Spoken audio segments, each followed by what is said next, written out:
Welcome to the AtoZrunning podcast, where we help runners thrive. I'm Andy. And I am Zach, and up next, continuing the Training Periods series, this time with a discussion on racing. After that, World of Running updates about Diamond League kickoff and excitement on the track.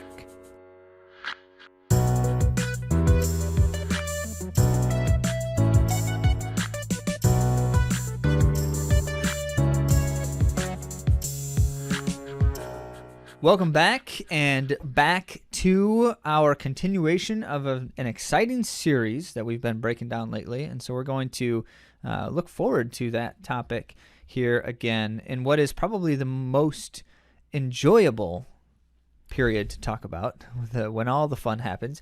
And for many of us, welcome to what is a kind of racing season.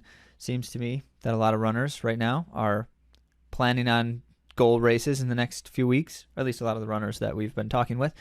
And it does kind of tend to be, we've talked about this before, but there are two times in the year that are the thickest racing periods of time. April, May is one, and September, October is the other. And that bleeds into early November. And so this is kind of one of those two times, and we know a lot of you are racing, and so we're going to give you some very relevant information. But before we do that, in order to always ensure the utmost relevance of everything we have to say, you should send us your questions or your situations and your stuff that you're doing, and then we can speak directly to it. And so when you share a question with us, we answer it on air at the end of month Q&A episode, but we can also tie those things directly into the topics we're discussing too, which we often like to do anyway in terms of providing examples or more specific contexts for our explanations. So it's good all around to just share the stuff you're thinking about with us, and we'll think about the stuff you're thinking about on air. Yeah. The best way to do that is go to AtoZrunning.com/question. And Lisa did just that, sharing her own story, and it was nice to hear from her and get to know her more. And she also asked us to have Mike Swinger back on the show again, which I think is a great idea. He's a PT. He is the author of The Runner's Fix. He also is the one who came up with and developed zombie drills that we always are promoting here on the podcast to help with activation mid-run. So that's a great idea, Lisa. Speaking of great ideas, Mother's Day is likely in the very near future if you are listening to this soon after it's been released. And if that is the case, chances are you have someone that you could potentially be gifting in the motherly fashion. And so we've got some ideas for you. Motherly fashion. Yeah. Well, fashion, the flip belt does look pretty good. It is not fashionable. Don't it ever is smart fashion. Claim to someone when you're giving them the flip belt that it will make them more fashionable.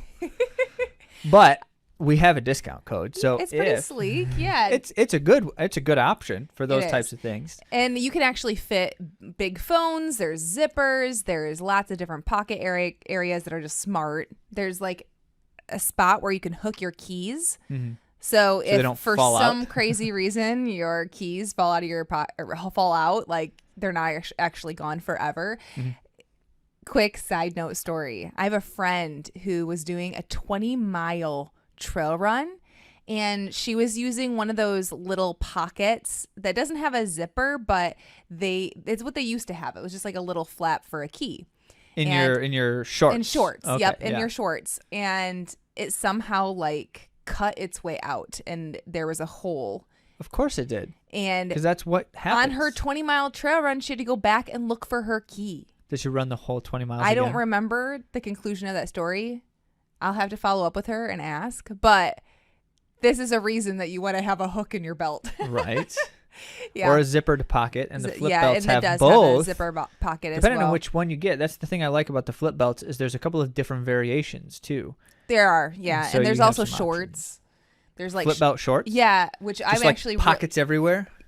I mean, there's pockets for your nutrition, and your water bottle fits in the pockets that they have for the shorts. Your 20-ounce bottle. I'm curious about it because I think that would stay put lower, and that might be nice. I don't know. Andy doesn't like the flip belt hiking up, where like it wraps around her belly or something. It actually stays put way better than any other belt I've ever used. So I do recommend it for that. There's not the bounce that you get with other belts. So if you do want a discount, if you are looking at buying it for someone, or maybe it's for yourself because you're looking at something that might be a solution for your long runs this summer or racing, if you have a race coming up, and that code is Andy, ANDIR 20. ANDIR 20.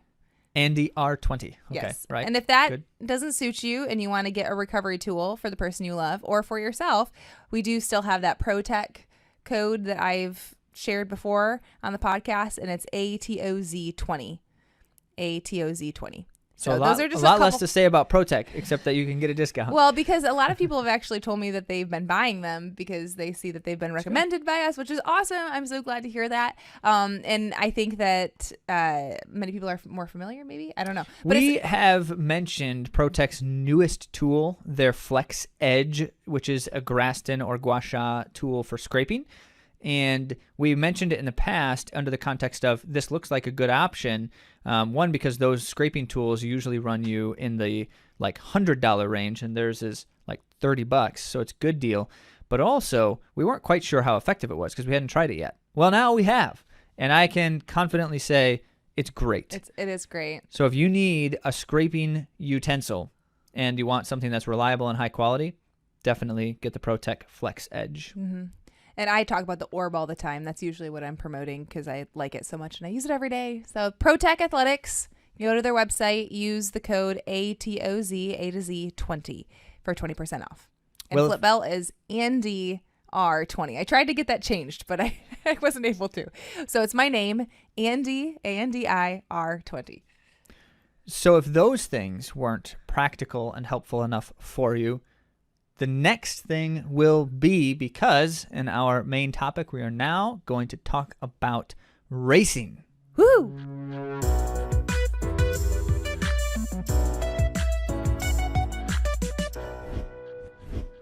Well, it's been a bit, or 2 weeks at least, since our last episode on training periods, so we should recap it briefly and just mention what we're trying to do here as we begin to now wrap up our survey of the various phases in training called training periods. So what we've been doing, we've been breaking down, in essence, how we address what each training period is, how we know that we have been successful in the goal of or purpose of that training period, and then what we should actually do as runners during that period to achieve that success.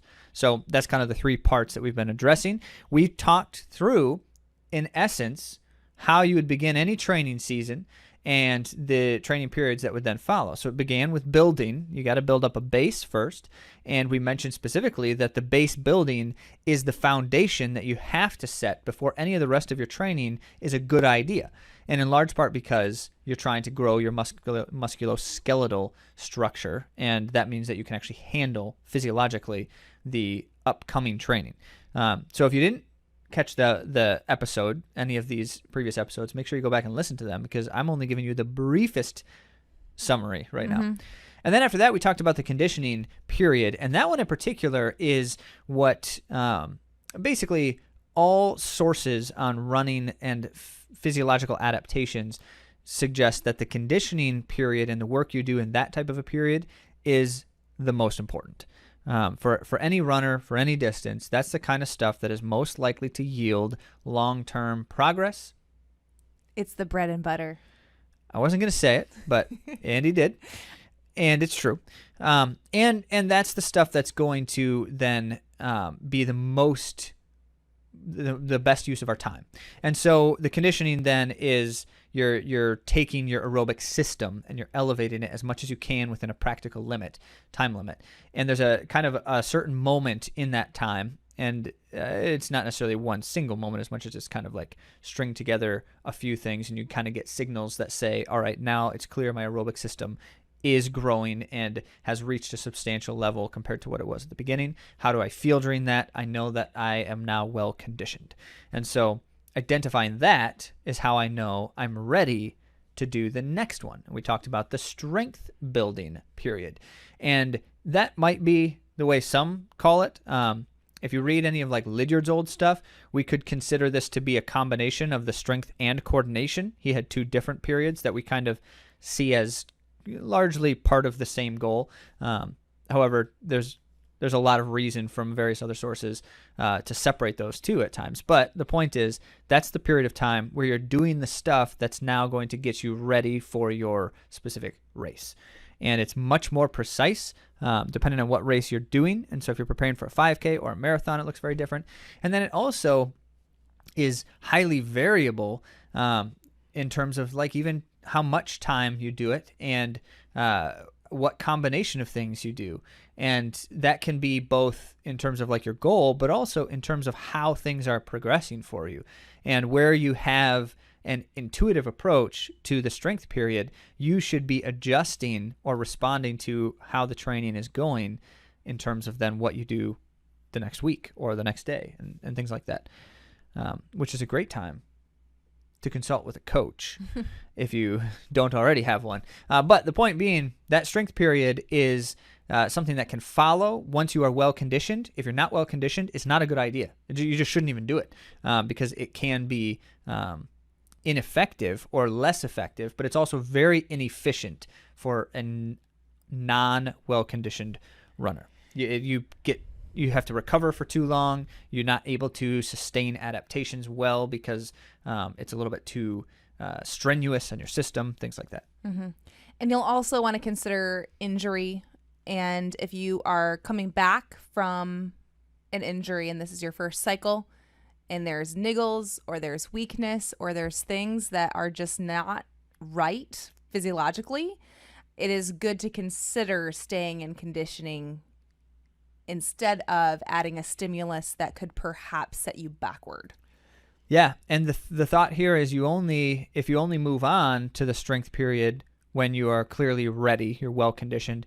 The other thought there is you only spend so much time in the strength period as is available to you. This one is never coercive, and so as Andy said, you stay in the conditioning as long as you need to. If you're just not ready for something more strenuous like that. And if that takes you right up to your race time, then so be it. Because the conditioning is still the best thing you can do, ultimately, for your physiological progress. So that brings us to then, whether you've done the strength period or not, when your goal race specifically is drawing near, it is now time to get race ready. We call it sharpening. That could be a good word to describe the last period, which is also like racing season. So if you're running one single race, like a marathoner doesn't run multiple marathons usually in a small period of time. But if you're running 5Ks, you might have like 3 or 4 of them on the schedule, 10Ks, a half marathon and a 5K, all this kind of stuff. And if you're running a marathon, you might also be jumping in a 10K. Like there's combinations, right? So we don't call it like race day, although there usually is like a single goal race. We call it racing season.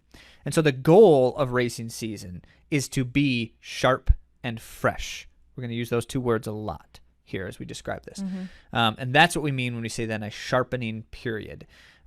It generally occupies the at most last 2 to 3 weeks of your training cycle. However, if you're training for shorter distances and your races are a little bit more spread out, you could have theoretically an effective sharpening period that might be 6 to 8 weeks long. Wow. Even. Yeah. Because you start getting sharp in the beginning of those 6 to 8 weeks, and then you can hold the sharpness for a while. Mm-hmm. This is the kind of thing that you can stay on top of for at least a handful of weeks. What we find is that they tend to call it riding the wave, is the way you'll hear a lot of runners refer to this. Once the wave has crested, you can ride it for a fair bit of time. There's not an exact number of weeks here that we could peg to this because it's different for different people and different depending on things you've been doing in preparation. But for most runners, I would argue you could certainly ride the wave for around 6 weeks fairly effectively. And so you spend a couple weeks getting sharp, and then you can spend about 6 weeks on top of it holding that edge, potentially. Most runners don't try to do that, though, and mostly because we don't usually have that many races in like our goal season. It's more like we have one important race and then a few others that are just kind of a part of the experience. But the summer could be a fun time to ride the wave. Could be. Lots of 5Ks. So if I said it already, let me say it again. We're talking about being sharp and fresh. That's the purpose of this period. And the amount of time you spend in this period is entirely dependent on when your goal race is. And then you track back to minimum. You need 2 weeks for this. And generally no more than 3. So it's a small window. We don't recommend runners spend much more time trying to sharpen beyond 2 to 3 weeks. And then that's until your first key race, your first important race. And then again, if you have more after that, that's a different conversation. But that's the idea. So now the question is, well, how do you know you're actually ready how do you know you're sharp? And I'm curious, Andy, in your experiences, having had lots of different racing experiences, when do you feel certain things, and what are those certain things that tell you feel like you're ready for a race? You're going to hate that I'm going to say this. Yeah, I'm sure. Because this is like the whole part of what you're saying. But I don't always feel fresh and like sharp. And then I'll go and race and put it to the test. And I'll be much faster than I have been. And then I'll know that I'm there, that I'm ready. So, and I kind of set that up because I almost predicted to a word how you would answer that. Isn't that funny how that happens? Isn't it? Because it's true for almost everyone. How many times, Andy, have we spoken with a runner and they're in that sharpening and we're talking about trying to be sharp and fresh and things like that, and they're like, I don't feel sharp and fresh. I've been doing this for 2 weeks and I don't feel like I'm ready to race. And then they race and they're like, wow, that actually went better than I expected. Yeah. Or it's like, I didn't feel sharp and fresh, but I was able to get into it and then I felt all right. Kind of depends on the race. Yeah. And there's a lot of like pre-race nerves that play into it. Tricks of the mind that can prohibit us from feeling as fresh and sharp as we really are. Mm-hmm. So we just have to do the things that we know physiologically will make us fresh and sharp for race day. And we'll talk about that in a minute. But so there's certain things that can intervene before this moment, as Andy described, of like, I am supposed to be ready to race, but I don't feel fresh and sharp.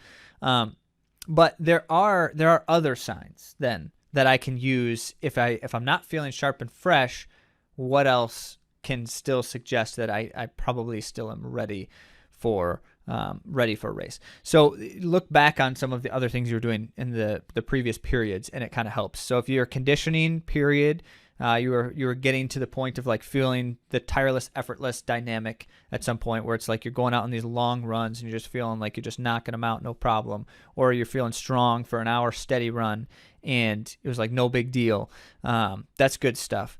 And then the other side of it is, let's say you did a strength period and you had the time to execute, even if it's just a week or two of that, and able to feel strong and feel comfortable at high levels of effort for longer periods of time. Those things all suggest, even if you're not feeling that sharpness, that you are ready to run a strong race.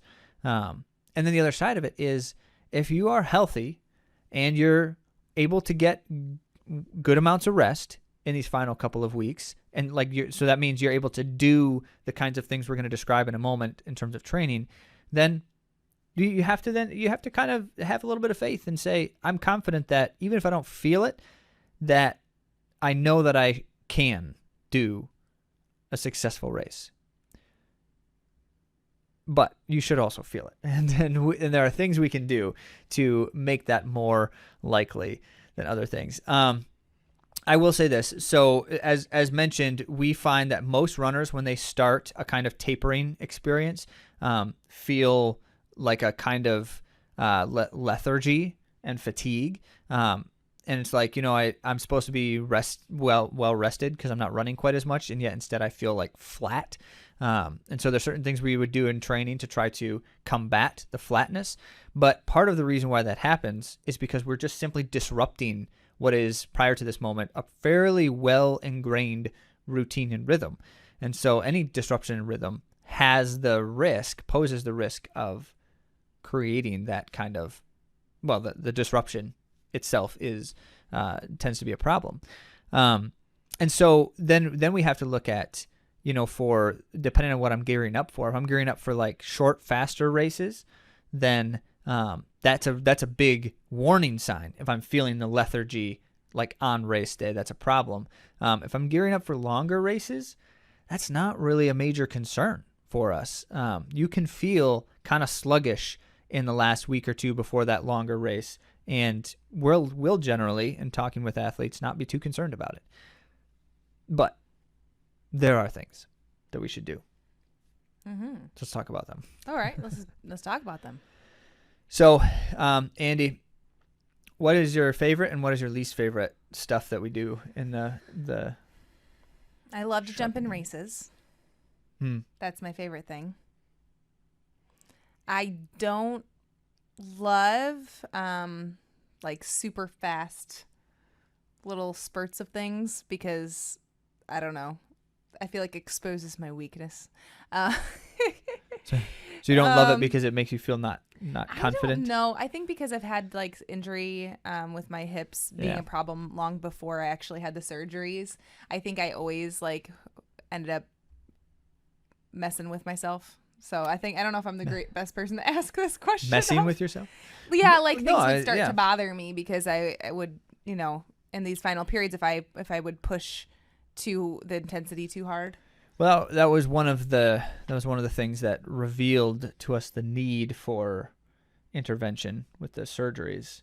Well, it's more just feeling bad all the time besides running, but right. Yeah. I'm just saying this is another thing that showed it. So yes, there's a lot of runners are consistently saying to us that this period of time, the kinds of workouts that they're doing, like they don't enjoy, or they feel like they lose confidence at times because of what's happening in some of these. And so we have some things to say to that end. That's important. It's important to consider expectations and perspective on these things, because when we talk about how to get sharp and how to be fresh come goal race periods, the key is in a couple combinations of things. One is the tapering of total load. And so you're very familiar with that. Everyone talks about a taper at the end of your training cycle. Why do you do a taper at all? Well, it's because you want to be a little bit more rested come race day. But the key is tapering enough that you create that cushion of additional energy, but not tapering so much that you just flatten out because you're not stimulating your system anymore, right? So that's one thing, that we can tend to avoid the flattening a little bit more by simply controlling the taper and controlling it in a more deliberate sense. And so you cut certainly volumes that you're doing. I don't necessarily put a specific percent on it. A lot of people will say like 60%, 40%. Race week is 40%. The week before that is 60%. That makes sense. That certainly is a logical way to approach it. But the other side of it is it has a lot to do with total stimulus too. And as long as you come back from your volume enough that you're feeling a little bit more rested, then that's going to be plenty. And so if you're still running a fair bit in those final 2 weeks, it's not a bad thing. Like, you don't have to look at it. Runners at times feel like they need to run so much less, and then they start getting like antsy and restless almost. Those are bad things. So we combat that by making sure that the taper is controlled and deliberate, but then also by doing certain kinds of quality workouts that help to offset the reduction in total volume by increasing total intensity in some capacity. So that's where Andy was intimating some of the things she does or doesn't like super much. We would say that one of the most important things to helping get fresh and sharp for goal race day is simulating race efforts across a number of distances. And so even if you're training for a marathon, there's high value in something like a 5K race effort. Mm-hmm. High value for the sharpening that's achieved. I will have to say that for some people, it will feel discouraging because, again, we don't want you to focus on your time.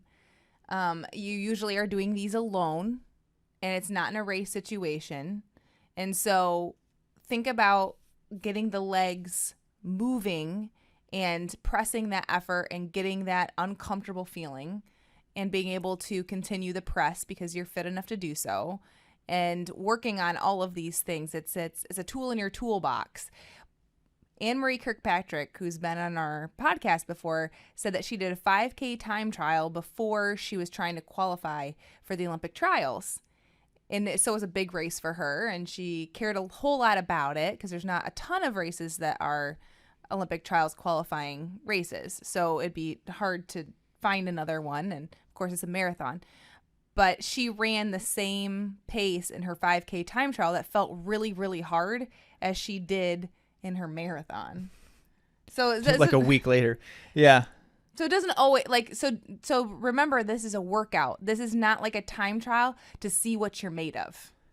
No, but in some ways the term time trial tends to make us think that you have to remember that time trial came from Lydiard back in the 50s when they didn't time anything that they did except for time trials.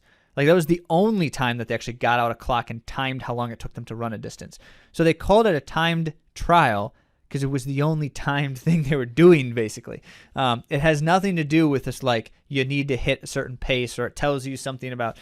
We just don't care. We just don't care about the results of workouts like this because that has nothing to do with the intent. Especially, think about it. If I'm running a marathon in a week and a half, what does it matter whether I can run a fast 5K? In theory, of course, it does matter because if I can't run a decent 5K, it means I'm less likely to be able to run a decent marathon, respective to each other, right?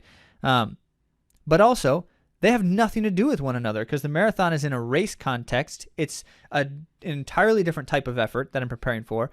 And the 5K is just me by my lonesome, just trying to run hard, which is super uncomfortable because 5Ks are never terribly comfortable when we're not doing a lot of them. And so, yes, time trials are a vehicle for sharpening our systems that is highly effective so long as we give a strong quality effort that is as even as possible and we just don't overdo it. That's the only thing. Just don't overdo it and you're solid. You're golden. So in some ways, I would prefer, though we call them time trials as a carryover from Lydiard, I would prefer we don't time them because it just seems to mess with our heads as runners so much for no reason. The number of times that we have addressed this with our athletes, and I'm not going to give any names here, but he texted me earlier today, in fact, the day we're recording this, and with it was a positive one where it was like, I finally feel like this 5K time trial actually represented something a little more positive. And it's like, that's great. But also it doesn't matter. and he knows that we've been saying this all along. But it is nice to see. It is nice. Sure. But it's horribly discouraging when it goes the other way. Opposite way, yeah. And it shouldn't be, is my point. Okay. And so that the time trials are an excellent vehicle for sharpening all of those systems. And there's a couple of different things that it's doing for us. It certainly is at the metabolic level. It's activating at a high level what we need to be happening at our kind of cellular side of things. Certainly in terms of muscle recruitment, we're at a higher active state for a longer period of time. And so we're going to be recruiting and firing everything, but we're not doing it for so long and we're not doing it so hard that it's burning our systems to the point where we need days to recover. And that's where the fine line is. If we find that line correctly, then these time trials, somewhere in the vicinity of 2 miles up to 10K, that's the range that we would use for any race distance. If I'm training for any race distance, that's kind of a good range. If I'm running like 800 meter or mile races, then I'll do some shorter ones too. But aside from that instance, anything like 5K and up, 2 mile to 10K is a good range of stuff. We keep them shorter because we can recover faster from them. And it doesn't really matter exactly what distance we do as long as the effort's there. So that's good. Now, this is where Andy said she likes to race. Well, it happens to be that since you're doing race efforts, it's not a bad time to just literally run some extra races. And it's just more fun. It's way more fun. It tends to be more encouraging too. Those solo efforts are just really hard to see like positively. But you jump in a race, you tend to see better results. You just have to be careful because in a race experience, it's more likely that you're going to overdo it. Especially if you haven't raced in a while and you're just excited. Are you talking to me? Talking to every single runner who's ever lived. And so It's good. It's a good time to jump in races. And that actually helps for a number of other reasons too, because the race experience, if we only run one race at the end of a big cycle of training, that's a ton of pressure that we're putting on ourselves to like feel confident in race day, to have a good, comfortable race day rhythm. Like we just haven't really rehearsed that. And so the likelihood of things going wrong or things just not being quite optimized is high. So we encourage runners to run a few more races before the goal race. One or two others is great. If more, it's certainly probably fine. But in most instances, one or two races before your goal race, whether it's a week or two or three before, is good. And that helps kind of get out those jitters. They call them rust busters in the other running circles for a reason, because it does just help to kind of get the flies out of the attic. So to mix my metaphors. Zach said like 2 or 3 weeks, but if you're running 5Ks, you could do a 5K effort weekends in a row. Yes. So it depends on the duration of your race. Yeah, absolutely. And I would argue the shorter your race, the more of these you should do leading up to it, which, again, we're not really trying to focus on one particular race right now. But if you're training for 5K or 10K, then your racing season should be ideally a little bit more of a season. You should try to have a few different key races in there. And in doing so, you should have a few others not key races, so that ultimately, as people so often say, 5Ks hurt, right? It's awful. It's miserable. You're running hard for a short period of time and it like hurts the whole time. Well, it shouldn't. It really shouldn't. If you are well optimized for racing at that distance, you should be able to run a 5K comfortably, like anything else. Until the end. But, well, yeah, of course. In any race, the last 25% is when you should really be going deep. But point here is for a 5K, more often than not, runners feel like it's just always uncomfortable. So one of the most simple ways to solve that problem is to run more 5K race efforts prior to your important race. And so we do that. And we jump in races sometimes to do that. Rehearse the race day dynamics and all of that stuff too. So that's good. Now, that's the most important thing that a runner can do to get sharp and to freshen up a bit. But there's a few other things in combination that are going to make a big difference. And this is what Andy said about the light and quick stuff. It's really good for any race distance. Again, you could be running an ultra marathon. You could be running an 800-meter race. And short, light, and quick stuff is very valuable. It also is very risky for a lot of runners. So you just have to be careful about it is the main thing. Going out and doing these like 100% dead sprints when you've got a race in a week and a half is just never ideal unless you've, again, been doing it regularly for a while. But you want to be controlled. Light and quick is the goal, not all out 100% efforts. And ramping in and ramping out. Yeah. Yeah, not this like sudden start, sudden finish stuff. Yeah, that's jarring. Tough on the body. Good. Yeah, so we've got a lot of different ways that we go about that. There's a lot of different approaches out there. But any kind of short interval repeats, like short meaning like 200 meters or less even. And certainly combinations of things involved in that are possible. But the goal there is you just make sure that you're doing them at a high active state, but not straining for it is basically the idea. The next one is tapering, which we discussed earlier. You're lessening the load, but you're keeping your systems active. And it is so interesting how many people will PR before their goal race, even when they haven't been tapering. And that's because their systems are active. And some people will taper too much. Yeah, you don't need to taper to be able to perform at a high level if you are well trained. Meaning your level of training is sustainable. And so in that instance, people are running incredible race performances at many different points in a training cycle, and capable of doing that as they are consistently implementing quality training season upon season. But the reason why you would even want to do any amount of tapering is simply to add a little extra energy to and a little extra rest prior to the race. So not a lot is necessary. And if we're doing shorter race distances, we actually taper even less and just kind of keep things at a nice, sustainable hum. Okay, the last thing that we need to say then is when it comes to race week, then our priorities shift. And this is, I think, the most important thing when we're talking with runners about what does it look like on decisions I'm making and the things I'm doing in race week. And the answer there is the most important thing about race week is getting to the start line healthy and ready to race. Whatever you can do, whatever you have to do to make sure you're at that start line, feeling good, ready to race. And so that's where it's like, I don't put too much stress or pressure on anything in terms of training and what I'm doing that week.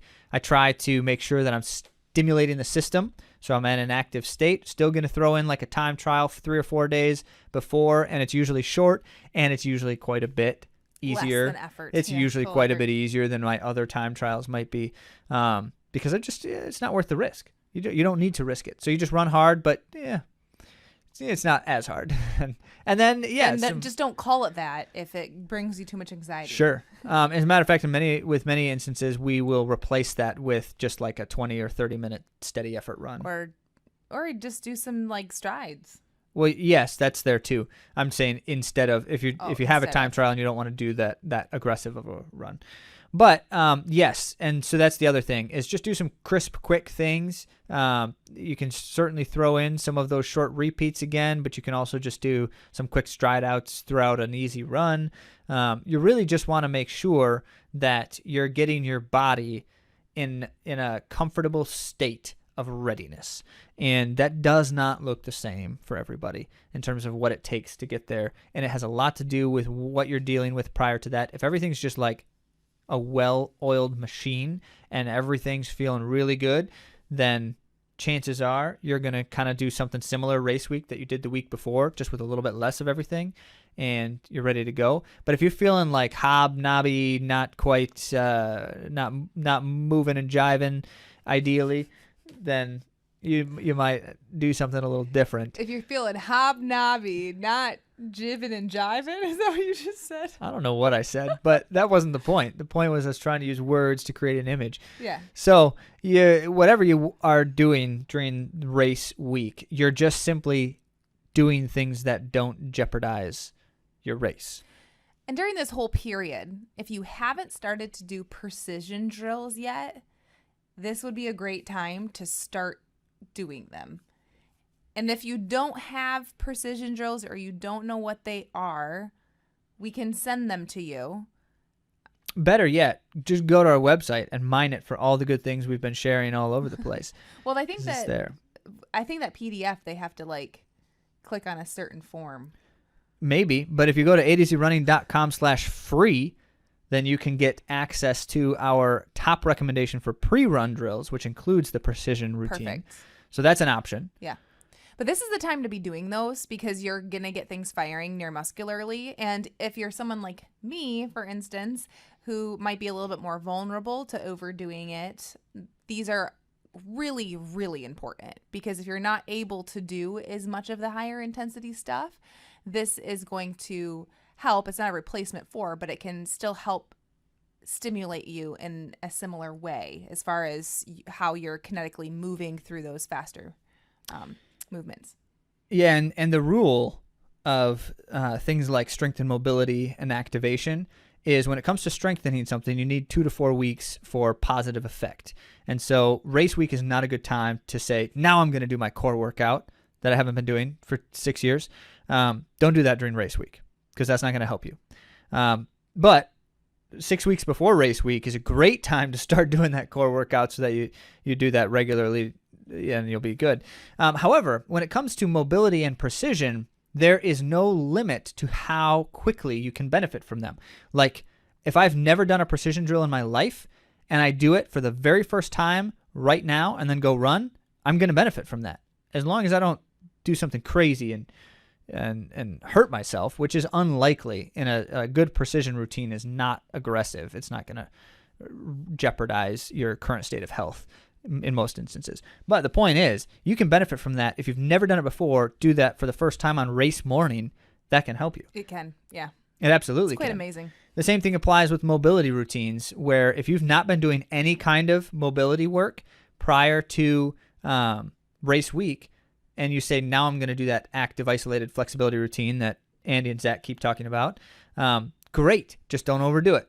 With mobility, you can do too much if you have not been doing it regularly, because what it'll do is it will potentially initiate the stretch reflex response, and then sometimes you get a little bit of lethargy in the muscles and a little bit of downtime recovery needed. It's usually not substantial, and it's not major concern in terms of like day-to-day training type of things, but don't do that the night before racing for the very first time. When your body isn't used to it. Right. But precision drills, do it. Absolutely. Yep, and AtoZrunning.com/free. Is that what you That's said? the one. Okay. Well, there you have it. So what we've done here is we've tried to lay out how to get to race day in a periodization format and bring you through each of the periods in such a way that you can be successful in achieving what you need to achieve so that the adaptations are happening. Because that's ultimately what it comes down to is if I want to get to race day with the best possible performance potential, then I want to walk through the progression of adaptations in such a way that I build physiologically for that big day.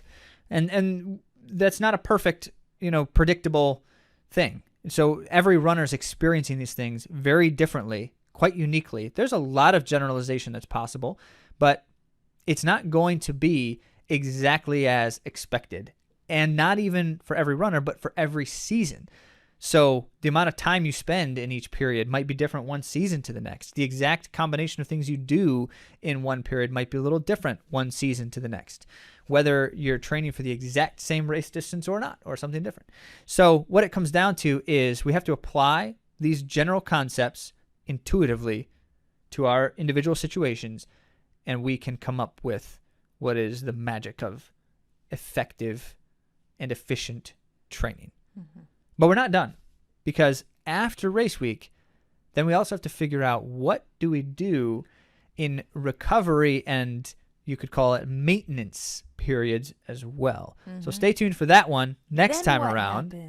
Then what happens? It's going to be very important to the process. But before we do anything else, we got to get on to the world of running.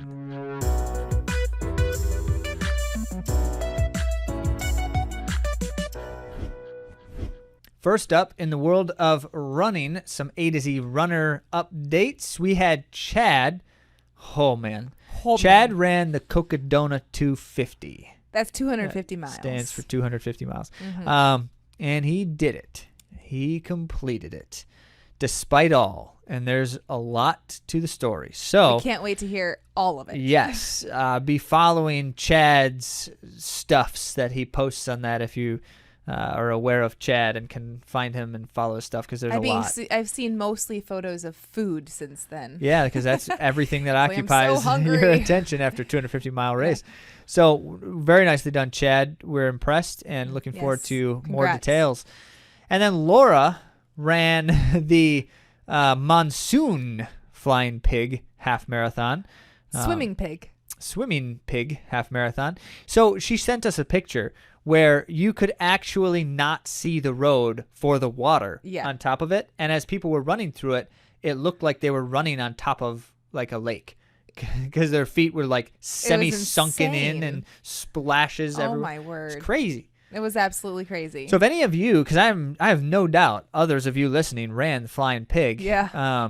We would love to hear more about your crazy monsoon experiences. And Laura ran awesome. Ran great. She ran so well. She swam half of it, but apparently she's a better swimmer than she realized as well. A multi-athlete. Yeah, that's how that goes. So amazing. Nice. And then Hannah ran a 5K.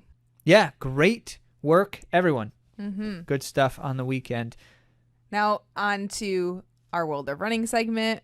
Diamond League has begun. If you are a track fan, you're probably pretty excited about this. I feel like we have to explain every year what the Diamond League is, because nobody it's the pays premier attention to track the and League. field circuit where people actually win real money to do track and field. It's kind of real global money. It's global and it's exciting, and the best of the best are invited to come. You can't just sign up to be in a Diamond League race. You have to be is it invited? Yeah, or I mean, your agent can petition for you. You but can get connections. You have to be real good. And the Diamond Circuit usually has other events that are like the non-invitational events. Usually it's like to build up the local running scene. Okay. And so there's more people. Well, for instance, there's a couple of different organizations that if you're a runner at a high level who may not necessarily be like a professional runner, you can jump on with some of these organizations and tour the Diamond League circuit for a month or two, running in some of these lower key events at the meets, and then participating in like some of the work of the organization. And so like there's lots of really interesting ways that people can be involved in this stuff that's kind of cool. Oh. I say that because I'm now interested. Yes, So, there was very nearly. Did you know this, Andy? There was very nearly a summer when I almost did the Diamond League. Yeah. Yeah, you probably didn't even know that. We were married at the time too. You didn't even tell me. You're like, well, no, because I decided not to. Put in my name for this thing. No, I didn't put my name in for anything. I was talking to someone about it, and they're like, "Hey, we've got this spot in the organization cool. if you wanted to join." And I was like, that would be super cool. Well, let's start with one of my favorite runners. I mean, I have a lot of favorite runners, but she is one of my favorite runners. All right. Top 5 favorite runners. Faith Kipyegon continues her dominance in the 1,500 meter run. She won yet again, which is not surprising, but also exhilarating because it's going to be a really great season for her. Yeah, but in the field that strong, it actually shows some impressive stuff that she'd win kind of that bigly. Yeah, that large. Yeah.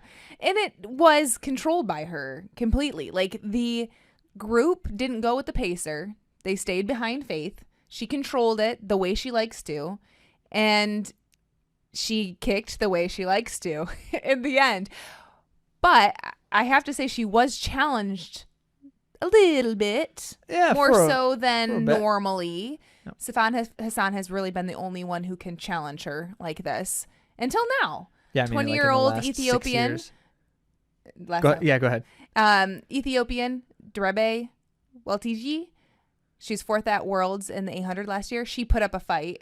Good fight. A good fight. And being young like that, it's exciting that, we're going to maybe see a little bit of competition out of her, which is great. But there's just no one who closes like Faith Kipyegon. I mean, not currently. Not yet. Not again. Yeah. You just every year you always kind of like with something like this. So she's been dominant since 2017. Yes. Where she basically has only lost to Sifan Hassan? Is that the only time she's lost? So I thought I had put it in here, but I guess I didn't. Well, it's her. So, I think she's only lost once since 2017. I don't know if it's that long, but this is her 11th straight win. In the 1,500 meter run. Since the start of 2017, only one woman has defeated Faith Kipyegon in the 1,500 meter race, and that's Sifan Hassan, who just ran and won the London Marathon. Right. It's her 11th straight win in the 1,500 meter run after a perfect 2022. She was not beaten in the 1,500 at all in the entire year of 2022. Well, she hasn't been beaten at all except for by Sifan Hassan in like 6 years. I know. So it's well, so this is how it goes, right? Faith Kipyegon is the current queen and unrivaled, and as we all know, that's true until it isn't. And so every year when the new season begins, it's like, is she still? Well, so far she is. So she is. That's kind of cool to see her back on top, perhaps for another year. Mm-hmm. The men's 3,000, just want to touch briefly on this because Lemecha Girma won in an impressive time of 7:26.818, excuse me. And in second place, there was a personal best time from a legend, Salomon Barega. And that was another fast time, 7:27. And then, can you do third? In third place, Berahu Aragawi. Also, all three of them by countrymen from Ethiopia, by the way.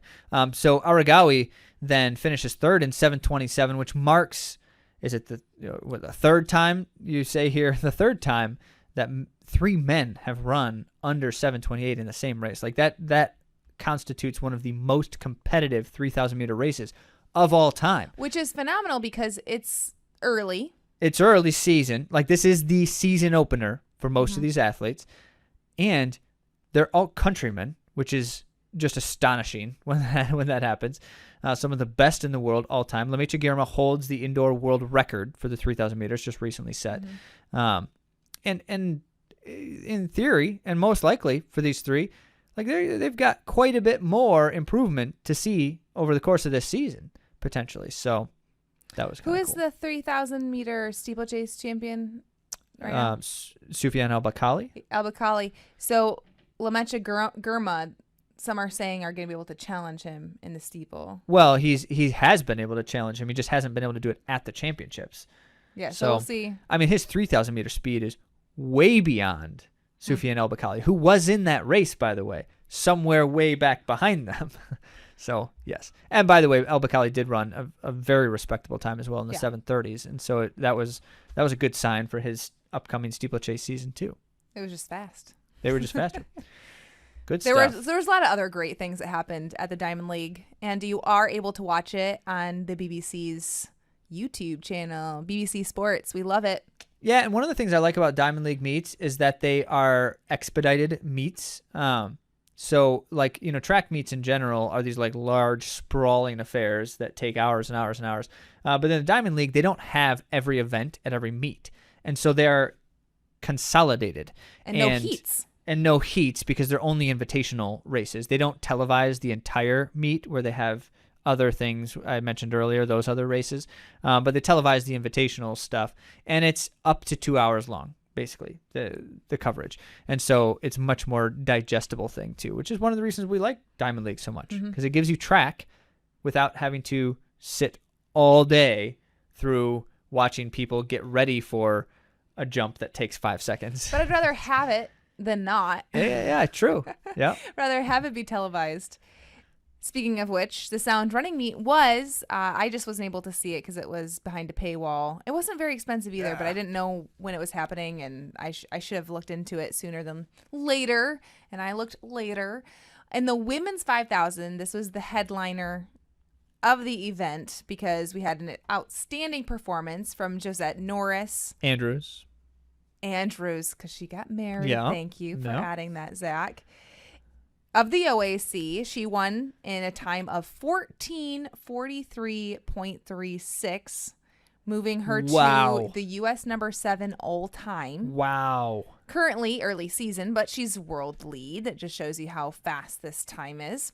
And she ran a 4:34.35 in her final 1,600 meters.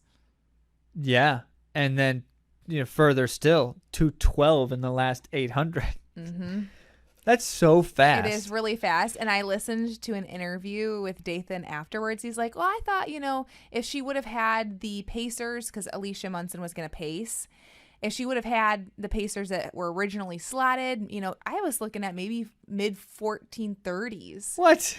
This is the Come kind on, of shape, Dathan. This is the kind of shape she's in, and she did have to power through at the end there on her own. So it is amazing just how she has been in just this early season showcasing her bests, because she also, I don't know if this is her PR or not, but last week at Penn Relays, she broke a 27-year-old meet record in the 1,500 meter run in 4:04.88. Wow. So not only does she have that 1,500 meter speed, but also she's running a 5K so fast like that. It's pretty exciting. And she also got the stadium record at Wilmer Lodge Stadium where she ran the 5,000. So she has she's running the best that those stadiums I've ever seen.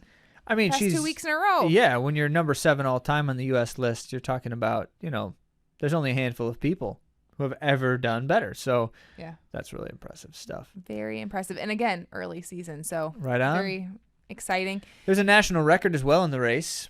Yes. Venezuela's Jocelyn Bray ran a national record, and she finished second place in 14:47. And this wasn't reported by anyone else. I did some searching on my own, because I saw them post that they got their national record. Yeah. So I look back at what the previous national record for Venezuela was, and it was her own time, but it was 15:21. So she crushed her own record. That's quite She ran that in 2021, improvement. so like this is a huge amount of improvement in 2 years. Yep. Very exciting. That wasn't the only national record. Mexico's Laura Galvin. We've talked about her a lot because she tends to break Mexico's national records quite often, it would seem. I think she has like all of them now. I should go and look. She's just breaking her own records. It's now. phenomenal. Yeah. She was third in the race. She ran a time of 14:49, and she beat her own national record. There you go. Of 14:51. So 3 second lowering of that national record. These times were all under the world standard time. In addition to those women who qualified with that really aggressive world standard time, there were others who also got under that, and those were Americans Emily Infeld and Ellie Hine. Very impressive stuff, especially because in a race like this, you really don't see very many non-world class races that are at that kind of speed. And so we've noticed lately that what's been happening, and you heard us talk about this a while back, a couple months ago, that these races are starting to try to put together. Basically, they're saying to people like Dathan and their crew and such, hey, we're gonna do a 5K that's at that level, and we just need people who want to run fast, and we're gonna put it together. And so they start calling around all the people and say this is gonna be the race where they're gonna run under that world standard, and we're gonna have pacers doing it. And so these athletes at this level, they really only come out to these kinds of races if it can be that type of event. Otherwise, as we've said before, it's really just not worth it because they need either the super fast time or a substantial number of good performances to increase their world ranking. Mm-hmm. I have to give another props. It's an asterisk to the thing I already said, but Emily Infeld, that was a PR for her, and she had I don't know if she had bilateral, but she definitely had hip labrum repair a few years ago. So it's cool to see her now chopping away at her bests. Speaking of best, Caitlin Toohey ran 15:03 for an 11-second personal best. This is in the same race with these women, just a little bit further back. And more importantly, an NCAA record. Exactly. I was going to get there, Zach. You're going to make me sound like a jerk for saying that. PR is cool, but... Yeah, but for Caitlin Toohey, a lot of her PRs are knocking on the doors of some really great things. So, yes, she was hoping, this is kind of bittersweet, she said, because she was hoping to break 15 minutes. That was her goal, to get under that 15-minute mark. But she still got the collegiate record that was held by Jenny Simpson. And Jenny Simpson still has run faster indoors. Yes, true. But not much. The indoor record is only a hair faster. Actually, I'm not sure if Jenny Simpson held the outdoor. Did she? I thought it said it. I don't know. I'm not the one who read the article. I'm sorry. I'm not entirely sure who held the outdoor, but Jenny Simpson still has run faster indoors than the 15:03. So, but Caitlin Toohey has more season left. Yes, indeed. Well, on the men's side, in the 5,000 meters, one of the notable observations here came out of the second heat, out of the slow heat, in fact, where Connor Burns, who is a high school senior, ran 13:37, which bests now, finally, someone bested Galen Rupp's U.S. high school 5,000 meter record. Galen Rupp's record, and he only got it by half a second at that. I don't know how many years. How many years has that been? Well, let's think about how old Galen is. He's basically our age, so a long time. Wow. That's just incredible. Connor Burns, by the way, was one of those very rare, there's only a handful of them in the history of time, who ran sub-4 in the mile as a junior in high school. So all the potential, and he's continuing to manifest. That's very exciting. Men's 800-meter run with a non-800-meter runner. He's not a specialist. He's not a specialist, yeah. But no surprise that Yard Nagoose, the Goose as they call him, came from behind to snatch the 800-meter victory against the likes of, Isaiah Harris. Or like U.S.'s leading 800-meter runners. 800-meter specialists. Lifetime best. Hey, no knock, by the way, on the 800-meter guys. I'm Yared just telling Nuguse you is how simply good one of Yared the Nuguse fastest is. middle distance runners in the world. He is. And he ran a personal lifetime best of 146.30. And, of course, it's his season opener, as many are just getting their toes wet in it. Very exciting. And he took everyone down in the last 100 meters. I didn't count how many, but he was not even close to top 3. And he just, like, did what Yared Nuguse does, and he chased them down. And these are supposed to be guys that have more leg speed, but he has more strength. Right. And that's exactly it. For Yared Nuguse, the longer that 800-meter race is, the more likely he's going to beat those guys. So it stands to reason that he wouldn't beat them until the very end of the race. Just remember, he has the American record in the 3,000. He almost beat Jacob Ingebrigtsen's 3,000-meter world record. Mile. I'm sorry. Mile indoor world record. Mile. I did know that. I'm just having a hard time with all of his amazing accomplishments. Oh, yes, that's true. I did message him, and I said, congrats, because he had posted something about it, and I was like, I'm not surprised, but I am impressed. And I said that Jacob Ingebrigtsen should be scared of him. Yeah, that's right. He should be scared of him. So, and he replied. He replied, thanks. What did he say? He just said just thanks. But yeah. So they asked Ingebrigtsen back in the winter about, there's some good Americans. They were specifically referring to Nuguse because it was right after he almost broke his record. Mile record. And Ingebrigtsen's like, yeah, but I'm still the best. I'm like, come on. Knock him down a peg, Yara. Do it. You do it, Yara. Yes. Yeah. Well, speaking of non-celebratory interesting things, what is it with steeplechase and people not figuring out when the last lap is? I don't know, but in the men's race, they rang the bell too early. Again. They're like, every year this happens so somewhere. Bizarre. And it's, this is like 101. If you are the bell ringer, you have only one job. Ring that bell when they have one lap to go. I bet the person feels so I hope badly. so. Oh, you Zach. Feel the shame. No, I'm kidding. No, but let it go. But let it go. It is an incredible thing that it still happens even in a day of so much precision and it's such. so tough. Like, I guess Gordy Beamish, I think, was running the steeplechase. Was he in it? He in it? And he was saying something to the effect of, like, he was trying to do math, and he's like, "This doesn't make sense." Something's and math not is right already here. hard. Math is already hard when you're running. All you have but to he do. did figure it out. He said he knew that they were wrong. But all you have to do is look at your watch. If you're timing, if you're like me and you don't want to wear a watch during a race, then you're at their mercy. But look at your watch and say to yourself, "No, I am definitely not running a world record right now." So I don't believe you. Yeah. Well, this is a positive thing in steeplechasing, and a name that you should all take note of: Chrissy Gear, who has not run a professional steeplechase yet, although she did run it when she went to Arkansas. She was pretty far back, and she just kept on passing people. She was, I think, 4th in the last lap. Still not really looking like she would catch the leaders because it wasn't all clumped up. It was kind of spread out, strung out. And she ended up reeling them all in, including Courtney Wayment. And nice. And she ended up, winning the race, and that's why I'm talking about her. But yeah, she missed the world standard by 0.55 at that event. But she was saying that this was all kind of a test to see if she should pursue if she should even try the steeplechase. If she should try the steeplechase, because she's very good. She had a really good indoor season and in a variety of distances. So she wasn't sure if she would come and do the steeplechase unless she felt like it was very promising. And she said this was very promising. It sounds like it.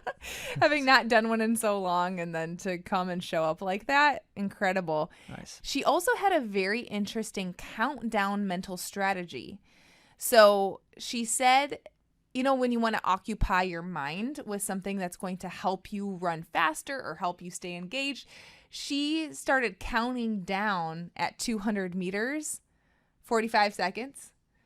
And she just was like 45, 44, 43. And I thought that was actually very interesting because it gives you a mental picture of bringing it in. Like, I'm I am making this progress. Of course, you can see that you're making that progress, but I think I just liked that. And I think that I might try it sometime. Like if I see a finish line and be like, okay, I'm counting down from 60 or I haven't, I don't know. I make think sure you don't start the countdown too low and then you get to 0 and you have a lot of ways left to go.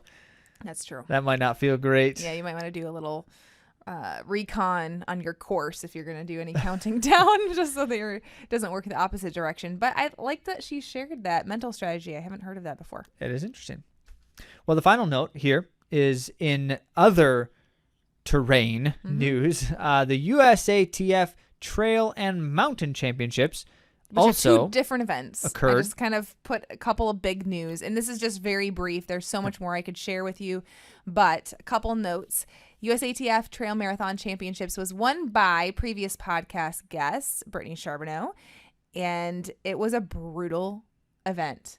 In fact, I know people who ran in it and were just not expecting it to be this treacherous. There was 8,000 feet of elevation gain for a 26-mile race. This is the trail championship. This is not the mountain championship. This is the trail championship.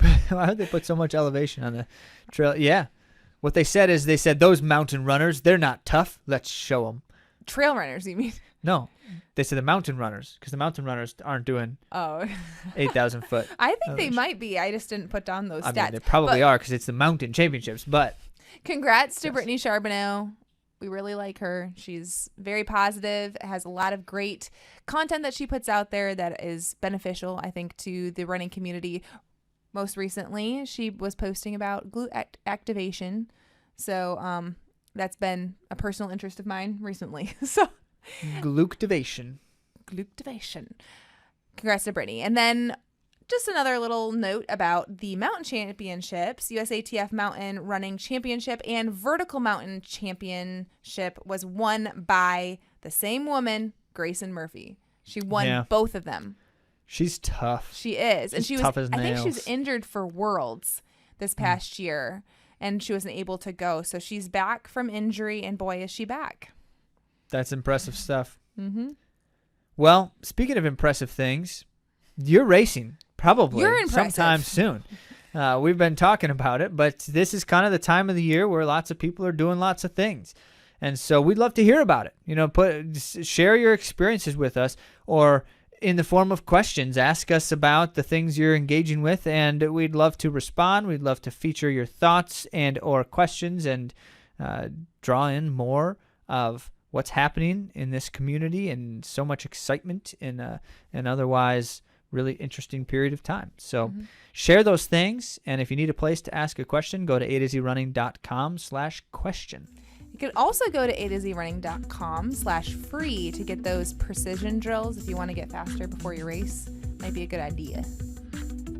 Thanks so much for joining us, and we'll talk to you next week.